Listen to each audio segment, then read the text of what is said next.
এক রাজকুমারী পুরো দেশের ক্ষমতা যার হাতে, কিন্তু ভালোবাসার কাছে তাকেও হার মানতে হয়েছে।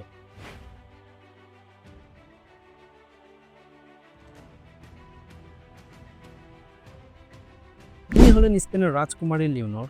তার হাতে ছিল পুরো দেশের ক্ষমতা, কিন্তু তিনি নিজের হৃদয় দিয়েছিলেন এক তরুণ ফুটবলারকে, যার নাম হচ্ছে গ্যাবিকে। রাজকুমারী ছিলেন গেবির একনিষ্ঠ ভক্ত। তিনি প্রেমে পড়লেন, সাহস করে প্রস্তাবও দিলেন।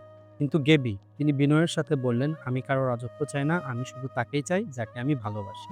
গেবি জানতেন এই না বলার মানে কি।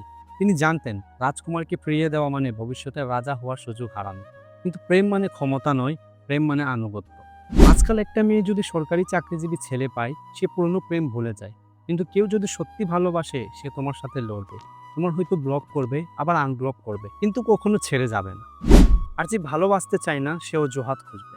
ভালোবাসা মানে লড়াই, ভালোবাসা মানে থেকে যাওয়া। যদি কেউ আপনাকে ভালোবাসে, সে আপনাকে হারাতে চাইবে না। সে লড়াই করবে, ব্লক করবে, আনব্লক করবে, কিন্তু সরে যাবে না। ভালোবাসা মানে ক্ষমতা নয়, আনুগত্য।